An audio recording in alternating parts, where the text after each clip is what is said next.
I want to start by telling a story. So there's this guy and this girl from two different cities, and they get married. At their wedding reception, the groom told a riddle to some guys from the bride's hometown and made a bet with them that they couldn't solve it. Well, they solved the riddle and they won the bet. The groom was very unhappy about this. He lost his temper and he killed a bunch of people and then left town.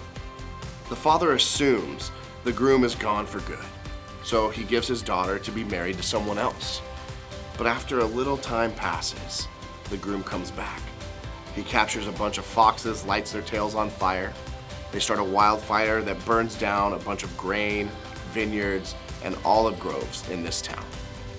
Believe it or not, this story is from the Bible. Maybe you're wondering, what does this story from the Bible have to do with my life today, right now? Well, the last time we met, we started a conversation about the Bible. We said the Bible points to God and helps us to know God. But what about the stories like the one that we just read? Sometimes there's a disconnect between what we're told about the Bible and what we actually experience when we read it. What do we need so that we can see God and God's story and all of the Bible? While we're not going to be able to tackle each odd, unbelievable, or troubling part of the Bible, the good news is that there is something that can help us understand all of the Bible better, and that is called context. Knowing the purpose of the Bible is the first big step in knowing the context of the Bible as a whole.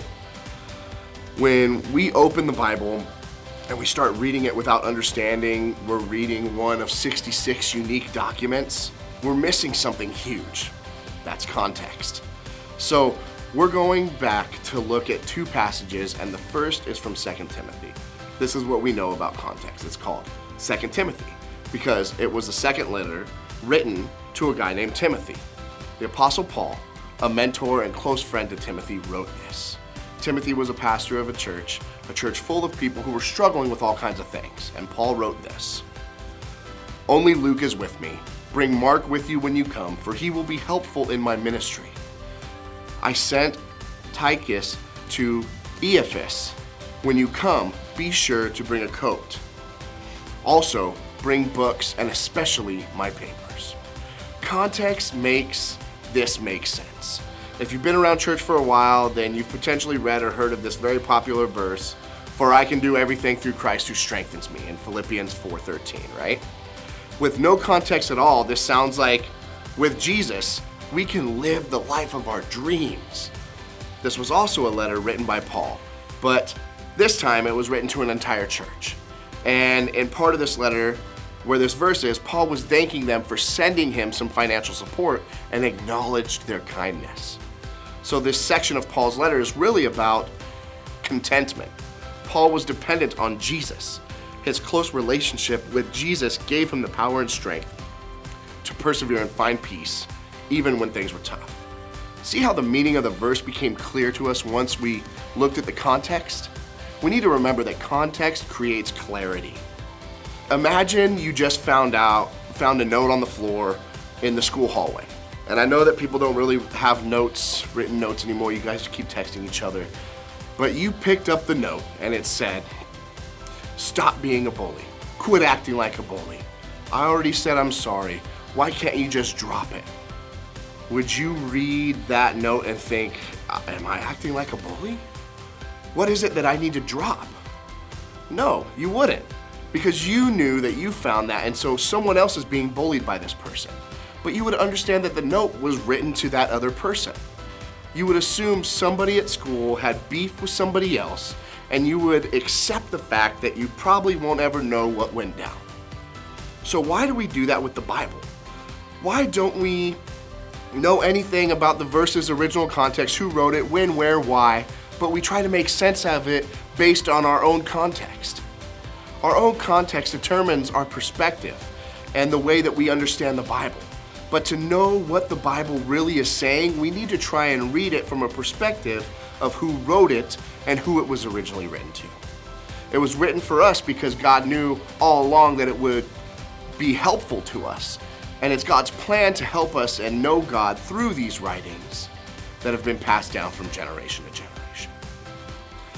If we want to know what the Bible is saying, we have to ask the question, what did this mean for them in their context back then?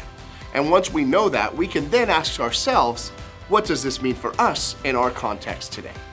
If we forget the point of the Bible is to help us know God, and if we don't know the context of what we're reading in the Bible, we're just taking our best guess at what it means.